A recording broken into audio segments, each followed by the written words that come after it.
Good evening, everyone. The structure and goal of the share tonight is to talk about the laws related to this year's Pesach. This year obviously is more some different details than usual because of Pesach starting Saturday night. That means that Erev Pesach, which is usually the day that we search for chametz and burn the chametz, we burn the chametz and stuff like that.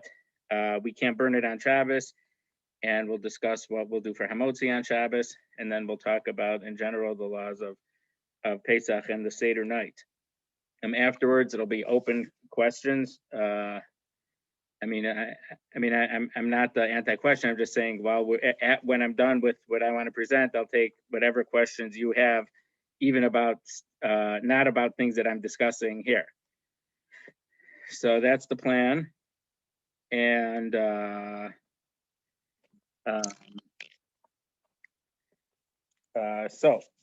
normally we search for chametz the night before Pesach. That would be Friday night this year, and also we couldn't burn the chametz after that, so that would be a bit of a problem. So this year we burn the chametz. We search for chametz on Thursday night, and we search for chametz on Thursday night, and we burn the chametz on Friday morning. Now the bedika, the search is the same way we regularly search. We say the kol chamira at the end. The burning is also the same way we normally burn. We burn until around 11:30, which would be the normal time to stop burning. Now, even though this year there's no problem burning chametz even up till a minute before Shabbos or a minute before candlelighting, whatever way you want to look at it, the practice is so that people don't make a mistake for the following year and say, oh, we could burn chametz in the afternoon. We burn chametz on Friday at the same time we normally would burn chametz, even though normally when we burn chametz, the prohibition of eating chametz kicks in before then. But here we burn the chametz even though we're still allowed to eat chametz for another 23 hours or so. Because of that, we do not make the kol chamira when we burn the chametz. The second kol chamira is the complete nullification of chametz. If you're not going to have any chametz, you can make it then. But I'll say it in the chronological thing. But we're going to make the bittul chametz, the nullification of chametz, on Shabbos by around 11:30ish. It's about 11:30, meaning the time for no, not because of moving time. It's because you're allowed to. You're not allowed to eat chametz from the end of the fourth hour.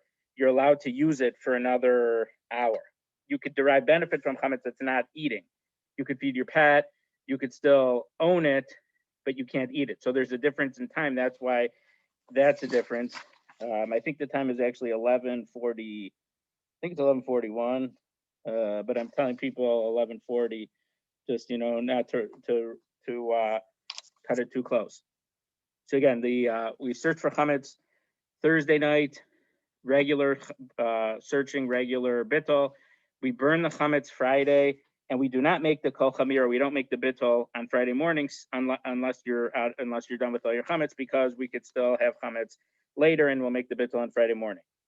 Now, normally Shabbos would be Shabbos Hagadol because it's the Shabbos before Pesach, but the purpose of Shabbos Hagadol, at least in modern times, is you have to tell people the laws they need to know for Yantif. So there wouldn't be any time to implement those laws before Yantif. So the Shabbos Hagadol drasha is going to be this week, this coming Shabbos. But also what I'm doing now is also to help prepare.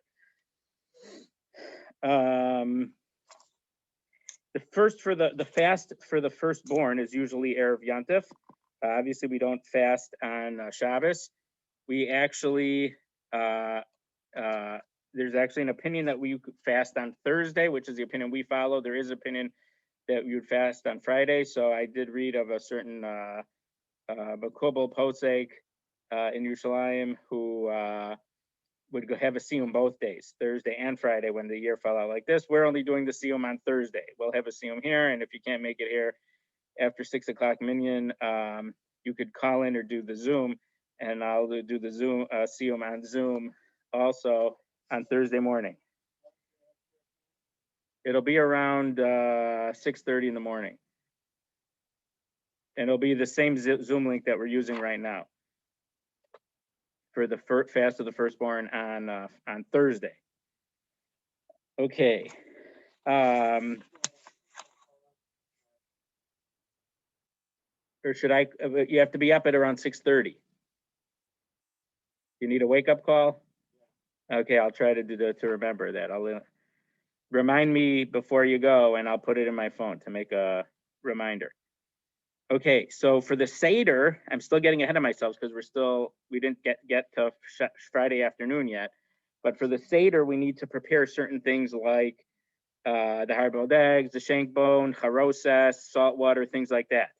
Now, many of those things are problematic or even impossible to prepare on Shabbos. So it's important to prepare things like that before Shabbos, even though we don't need them till after Shabbos for the Seder. But chopping is certainly a big problem on Shabbos. It is a lesser problem on Yontif, but could still be problematic. So therefore, you should, if you're going to grate your horseradish, you have to grate it before Shabbos starts, and then you can keep it in a air, like a Ziploc container, or a secret that it's not secret, but if we use a gefilte fish from a jar beforehand, before Yontif, we wash it out and let it dry out, and then those are glass jars with the screw on tops. You could put your grated horseradish in there, or in one of those Rubbermaid type things, something. So for the grated horseradish, like I mentioned, you have to make your charoses because there's grinding and mixing it up. Those are all potential. There's certainly malachos. They're certainly prohibited on Shabbos, and for Yontif, they're potentially problematic. So it's better to do that before Shabbos. Before Shabbos, I'm saying, and make sure your charoses is ready Friday afternoon, and your salt water, and that you roasted your shank bone, and you have your hard-boiled egg for the Seder. All those things, please do before Shabbos. If anyone has any questions of what I said so far, you can unmute yourself. I'll just wait a moment. Okay, so I have a question here. So should your dishes be Pesach on Shabbos? So the answer is yes. So really all your food should be, and I'm just saying from a practical perspective, all your food should be Pesach food for Shabbos. We'll talk about the hamotzi in a moment, but all your food should be Pesach food for Shabbos, and you should be using your Pesach dishes or disposable dishes. But if you have chametz dika dishes, you're going to have trouble of washing them, because on Shabbos you can only wash the dishes if you still need them on Shabbos, and you don't want to have the dishes for 8 days or 9 days dirty. So definitely have Pesach food and Pesach dishes or disposable dishes for Friday night and for Shabbos. Even though it's not Shabbos yet, you won't really have an opportunity to clean it before Pesach starts. So obviously, anything that you kasher, if you're kashering pots or silverware or kiddush cups or kasherable things, that all obviously all has to be kashered before Shabbos. Now, normally we have to kasher by before noon on Erev Pesach, but because Friday isn't Erev Pesach, it's 2 days before Pesach, you can kasher even late in the afternoon on Friday. So then again, you may not want to wait that long. In general, I wasn't going to talk about kashering, but things that came in contact through wet heat, you kasher through putting them in boiling water or boiling them up in the appropriate way. If anyone has any questions about specific items or how to do something, you could ask at the end of the share. Things that came in contact with dry heat would need to be a dry heat of very hot, white hot kashering, very difficult. Things like frying pans are not really kasherable. I highly discourage anyone from kashering knives for Pesach, kitchen knives, because if you would cut an onion or garlic or something like that, the sharpness of the onion brings out any previously absorbed taste, even if you'd kashered the knife. So if it was a chametz stick knife and you cut an onion with it, the knife is going to become chametz. So do not kitchen knives that you have the potential even to cut something sharp like the horseradish or onions or anything like that. Do not kasher them, because you might have more trouble later on. Obviously, we have to kosher our sinks, our ovens, our countertops. The CRC guide has a whole list of different materials of countertop materials, what's kosherable and what's not. If it's not kosherable, you have to cover it. If you have any questions, you could ask later. So that's the koshering stuff. Now, the big problem this year is, what do you make hamotzi on? Because we're not allowed to eat, well, on Friday night, there's no problem to have chametz, but you don't want to get chametz mixed in your clean Pesach house or on your dishes. So if you are going to be using, so there's really three main possibilities of what you could use for hamotzi for Shabbos, for both Friday night and Shabbos lunch and Shalosh Seudos, though we'll talk about Shalosh Seudos a little bit later. So one possibility is to use bread. If you have bread, make sure you should probably have it on a tray, that any crumbs from the bread will stay on that tray. Do not have a lot of bread. You don't want to have anything left over. If you do, you're going to have to crumple it up and then like flush it down the toilet to dispose of it before Shabbos. So that's one possibility, is to use bread, but have not so much. Make sure you don't, I recommend using disposable dishes. If you are, some people just eat in a separate, you really would have to be able to see, if you want to eat in a separate room, you really would need to be in a separate room, but you could see the room that you're eating in from there, because we learned about that's a problem for brachos and in our Pesachim, that it's a problem if you switch places. So if you can see one place from the other place, then it's considered eating in one place. So one possibility is to use bread. So Friday night is with the taking care for what we just said would apply. And then for Shabbos morning, you would have to finish your meal by 10:27, because 10:27 is the latest time to eat chametz. Now, in the past, we've davened at 6:45 on Shabbos morning and davened quickly so people could go home and eat there by then. We are not doing that this year. We discussed it and had a vote after shul 2 weeks ago, I think it was. So we're just davening at 8:45. If people are going to have chametz, they're not going to be able to be a minyan and have their chametz on Pesach morning at the same time. So that's one possibility. The second possibility is egg matzah. Now, for Ashkenazim, we treat egg matzah as if it's chametz.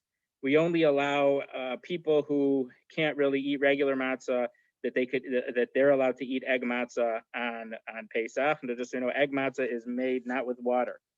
Egg matzah is usually made with apple cider and flour in contemporary egg matzah factories. So Ashkenazim treat it as chametz. So if Ashkenazim wanted to do that, so Friday night there's no problem. For Shabbos day, it would be the same as bread, right? So there are a couple opinions. It's not exactly clear what the Ramah actually holds, if you could have it a little bit later or not. But Ramosha Feinstein said, and the safest course of action for that is not to eat it past 10:27. The third option, and according to Rav Aaron Soloveitchik, this is the best option, would be boil matzah. So I put a video up on our YouTube page a week or two ago that I have it's kind of like a screen. I don't know if it's a splatter guard or nothing, but it's a mesh thing that fits inside a pot. And does it fit inside your pot? Oh. Right, different sizes, but you have to have one that'll fit inside your pot. And you'll have that when the water gets boiling. You'll put that down in your pot. You'll put a piece of matzah on top. You don't have to let it in for long. I think 10 seconds is more than enough. More than that, the matzah is gonna break apart. But you pick it up like that so it stays whole, and you dump it over onto like a towel or something like that, or something maybe even not sticky, but it's gonna be wet and gonna need to dry up before Shabbos. Do it in water. I mean, what do you want to do it in?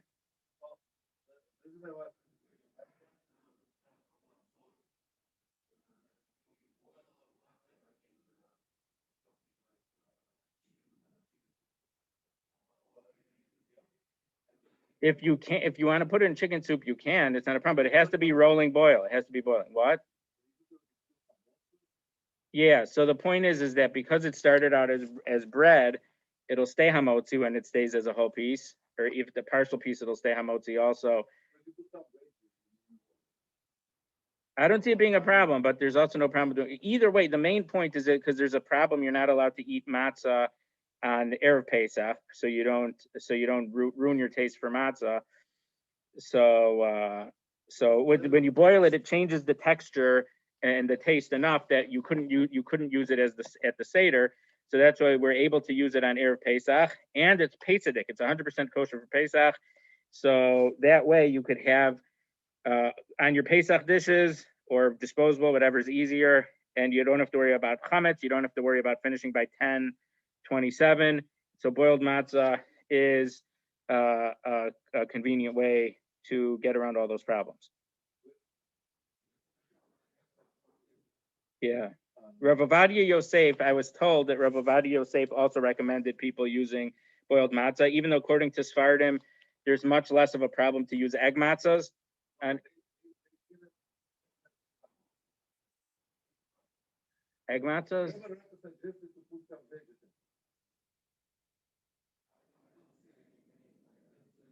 For regular matzah? When you boil regular matzah?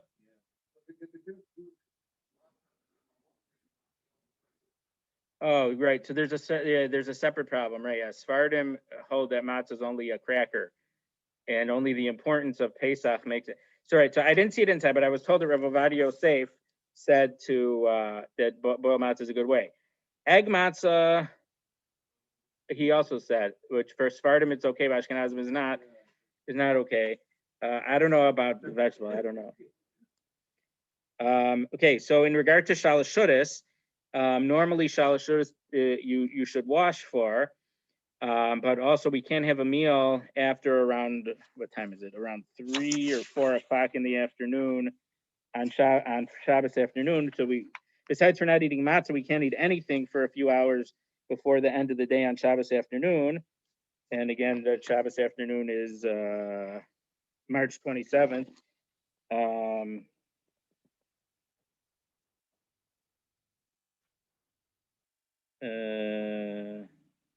The meals should be finished by 4 o'clock. If you use bala matzah, you could eat as late as 4 o'clock. So there are opinions, actually. There are a couple opinions. I think the Vilna Gaon is one of them, who says that on Erev Pesach, that's Shabbos, there's no obligation of eating shalosh shudas. You don't have to worry about it. But if you're having boiled matzah, you could have shalosh shudas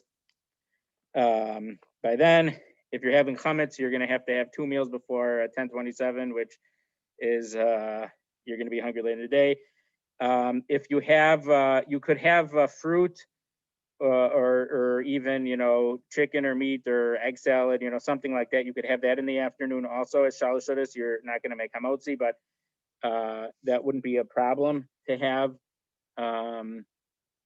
if after. It's better to have it even that as a snack. It's better to have it before 4 o'clock because we don't want to be too full for the Pesach. So for the Seder.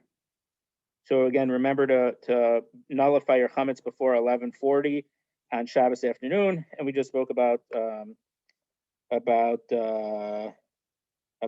shudas. So now we're going to get up to the Seder time. Any questions from Zoom? If you have a question, unmute yourself and ask.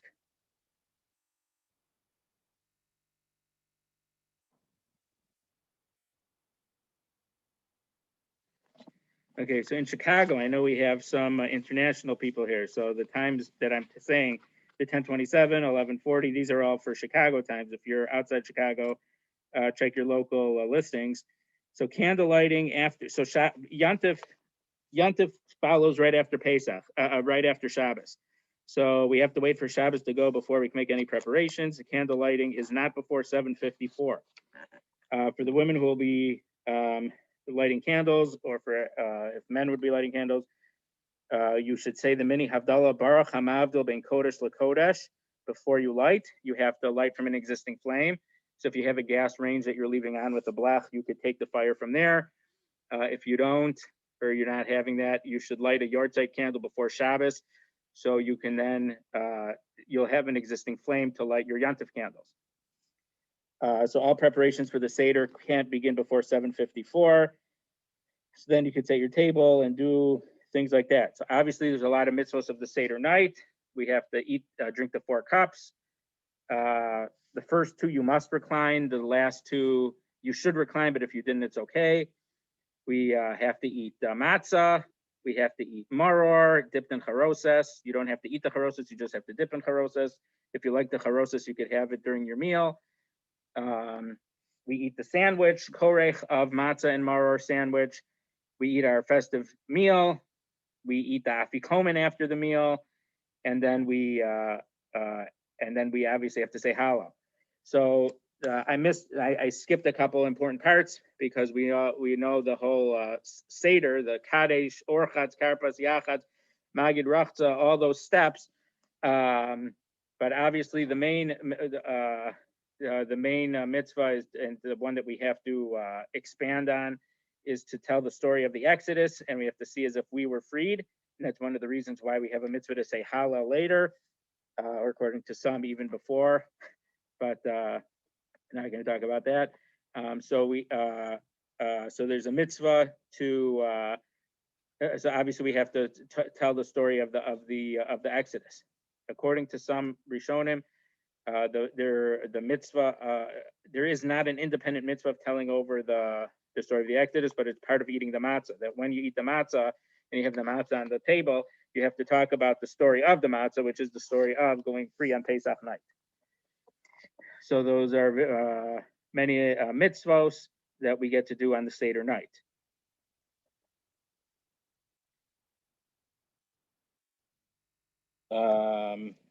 Before that, though, there's Kiddush is special this year because it's after Shabbos. We say Kiddush and Havdalah. We've been learning about that in our Gemara, our Pesachim share.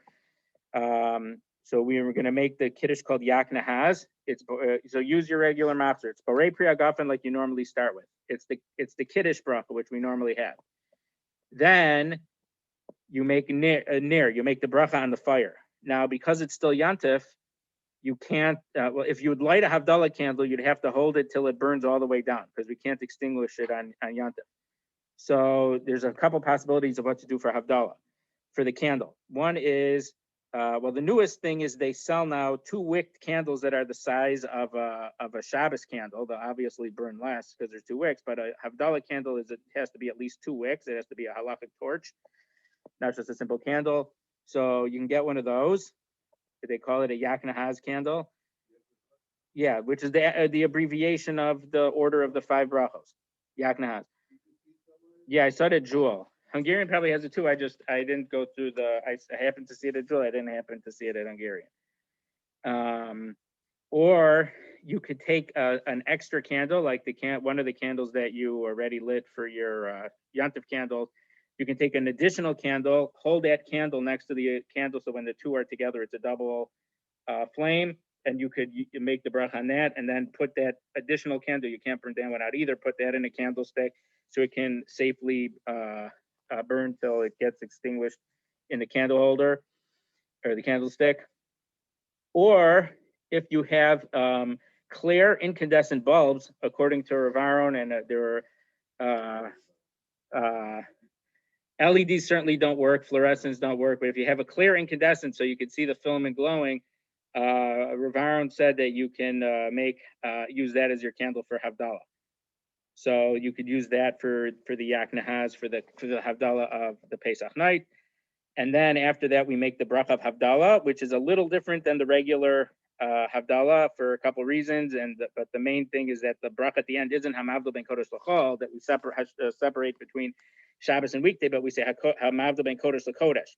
We separate between one holy and the other holy. Shabbos is one holiness, and Yantif is another level of holiness. We learned in our share about a month ago that on Shabbos, where 39 categories of malachos are prohibited, on Yantif less is prohibited because we're allowed to do certain cooking-related activities in certain ways on Yantif. So some work is permitted, but only very specific things related to food and in specific ways. So it's a holiness, but it's a different type, a different level. And then the last bracha is Shachianu. So that's the special Kiddush of Yak Nahaz. And again, every Havdalah, every Haggadah should have that in there. But then obviously for this Havdalah, you'd have to drink it leaning to the left. The latest time to eat the afikomen is 12:56 a.m. And that's about the Seders.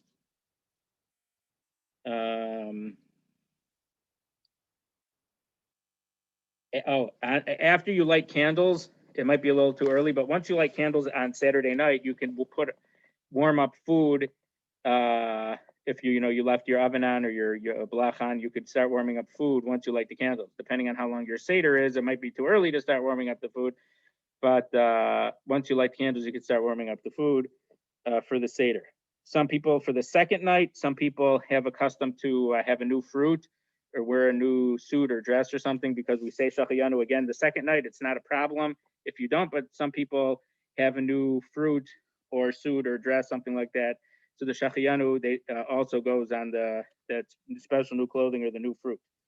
Also, for those at home, don't forget on the second night, the second Seder, that would be Sunday night, to start counting the Omer. Okay, so those are the things that I wanted to mention. So now if you have any questions on that or any other Pesach related questions, now it's open questions. So just unmute yourself. I think I have it setting that anyone could unmute yourself. Yeah, anyone could unmute and you could ask questions. What's the difference between Moror and Chaziris? So there's 5 species of maror. One of them is called chazeres. So we usually say that that's romaine lettuce. So some people, it could be that there wasn't necessarily lettuce available in Eastern Europe, but horseradish, because it grows underground, similar to potatoes, it survived the frost. So it's something that they had. Ellie actually hypothesized, but it doesn't seem to bear out completely, that maybe they ate the root, the leaves of the horseradish, but this early in the spring for those latitudes, they don't grow yet. They grow later in the summer, but it's just one of the species. So one of the species of maror is chazeres. So do people eat different things for the korach versus the moror? It could be the same thing, but I think there might be some people who use horseradish for maror and then they'll use the lettuce for korech. That's certainly not a problem.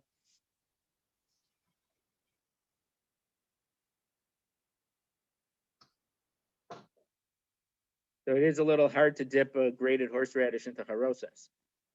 So if you can't, you don't. But obviously the idea of the charosas seems to be get the bugs or stuff off of the lettuce. So grated horseradish, there is no surface that anything would be stuck to, so doesn't really need the charosas. Even if you're using grated horseradish, have charosas on the table. According to some opinions, the Rambam has a contradiction within himself. In with Parsha Mishnah, he says it is a mitzvah to have charosas, and other places it's not, but it's a mitzvah to have charosas on the table, according to some opinions. So even if you're not going to eat it, and even if you're using grated horseradish that you can't dip, you should still have charosas on the table to commemorate the mortar. So we remember the mortar. Even though we usually say commemorates the mortar, the Shulchan Aruch and I think specifically the Ramah mentions that the charosas is made out of fruits about which Bnei Yisrael are compared. So that's why there's nuts and dates and apples, things like that from different psukim compare Jews to some of those fruits for whatever reasons that they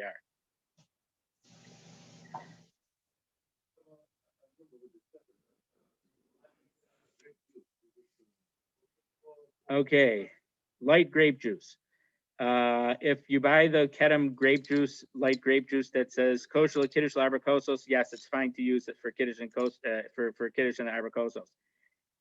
If you want to dilute your own grape juice, I don't offhand have the proportions, but it would probably be around 3/4 grape juice and 1/4 water, approximately, maybe a drop more water. If you're diluting your own full straight grape juice. Now, just so you know, Ramosha Feinstein, and there are poskim who hold that you have to drink wine, whether it's because free people drink wine and not grape juice, but Rav Aaron Soloveitchik, though, held that it was completely, and he himself drank grape juice for the Seder. So If wine isn't for you, don't worry. Just rely on the opinions that you could have grape juice. So what's wrong with regular grape juice? For some kids, there's they might be bouncing off the walls a little too much, but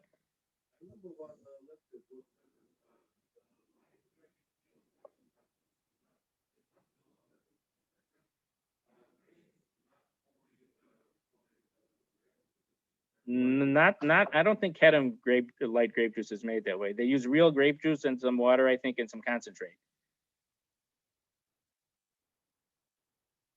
Okay, any other questions? Please unmute and ask.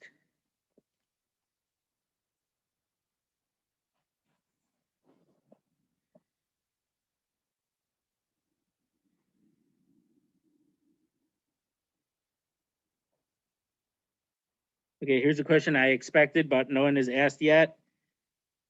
Mouthwash, according to the Star K in Baltimore, all scopes are okay.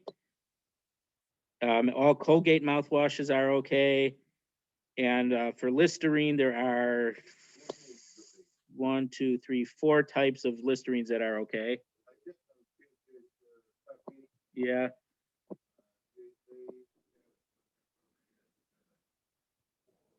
How about toothpaste? Okay, and toothpaste, according to the Star K, all AIM is okay, all Close Up is okay, all Colgate is okay, all Pepsodent is okay, and all Ultra Bright is okay. So the brands of toothpaste, according to the Star K, are AIM, Close Up, Colgate, Pepsodent, and Ultra Bright.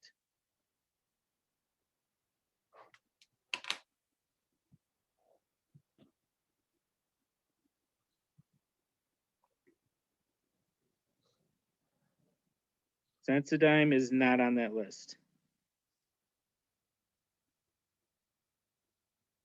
Any other questions?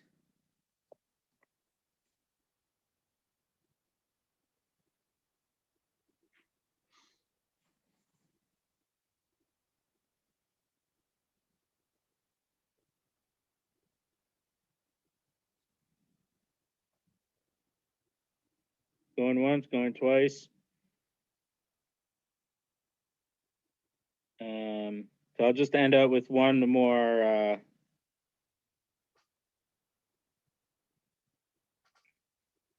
to our Torah about the Haggadah. Normally, when we do a mitzvah, we make a bracha. When we do a bris, we put on a mezuzah on a door. We take the lulav and estrog, below the shofar, the Megillah. Even though Megillah is only a rabbinic mitzvah, we make a bracha before the mitzvah. How come on the Seder, if there's a mitzvah of Sipur Tzis Mitzrayim, we don't make a bracha before we do the mitzvah? So here are 7 answers. There are probably more. One bracha is that Kiddush is the bracha. In Kiddush, we say Zecher L'Tzias Mitzrayim, and it's setting the tone for the day. So Kiddush one approach in the Rishonim is that Kiddush counts as the bracha for the mitzvah. Another very interesting answer, I think the Rashba gives this answer, and the Rashba holds that they're mitzvahs that don't have limits. You don't make a bracha. Kibbut of aim, although there's some different tzedakah, there's no mitzvah, there's no limit on tzedakah or kibbut of aim, so there's no bracha on them. Though there's other answers to those questions. But since we know that Sipur Tzis Mitzrayim, as long as you can go, you should, and you could extend it. We know that Rabbi Akiva and his colleagues were up all night into the next morning. There's no limit to Sipur Tzis Mitzrayim, so there is no bracha on something which doesn't have a limit. Another answer I kind of mentioned is that according to some Rishonim, telling the story of the Yetzias Mitzrayim isn't its own mitzvah. It's part of the word of Varn used was concomitant with the mitzvah of matzah. And before we eat the matzah, we do make a bracha on matzah. So there is a bracha on the mitzvah. It's just the main mitzvah is matzah.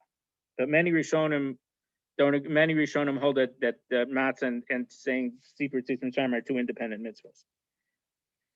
Another answer is that when the mitzvah is a bracha, you don't make a bracha on a bracha. So at the end of Magid, at the end of the Seder, we pick up. At the end of Magid, of telling the story, right before we wash for the for the matzah, we pick up our goblet and we make a bracha that Hashem redeemed us. We end Baruch Hashem Gal Yisrael, blesses Hashem who redeemed Yisrael. So the part of the mitzvah of now you certainly fulfill your mitzvah if you didn't make the bracha, but the best way to do it is with the bracha. So you don't make a bracha when the mitzvah is a bracha. Like Sfiras HaOmer, we actually well, you don't necessarily have to have a bracha. We make a bracha for each. Sfiras HaOmer is its own issue, but different issues. Along those same lines, but a little bit different, according to the Chasam Sofer, in the name of the Chasam Sofer, just like a convert, there's a mitzvah when a convert converts. Or Moshe, I think, actually mentioned this in his share last Sunday. But the ger cannot make a bracha on his immersion in the mikvah before he goes in the mikvah, because he's not Jewish before he or she goes into the mikvah. So they make the bracha after they are coming out of the mikvah, or even while they're still in the mikvah, but after they dunked for the first time.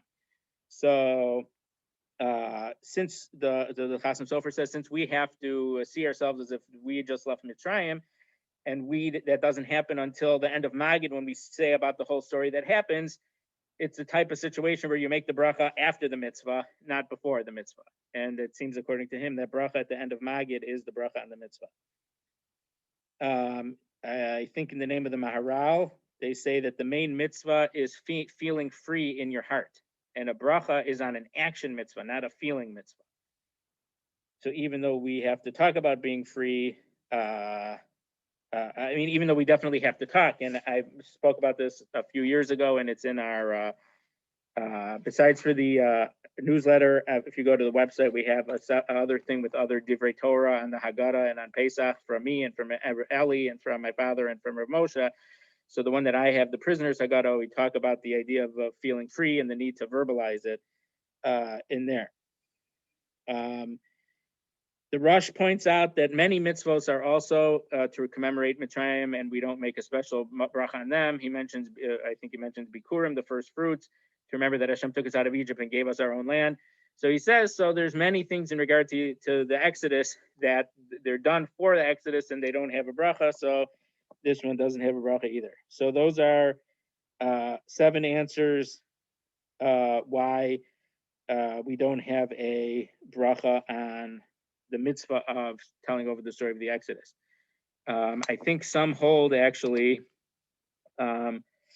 according to those who, here's a possible 8th one, that there's a requirement to say Hallel before, even at Shul, before we even start the Seder. The bracha on the Hallel there, Ligmar Hallel, might be for the whole events of the evening also. So that might be even an additional answer. So thank you all for being here. I hope that you have a clear idea of what you need to do. If you have any questions later, you could still send them to me. I think we are going to say goodbye. Well, I'll leave it on, so if people want to say hello to each other.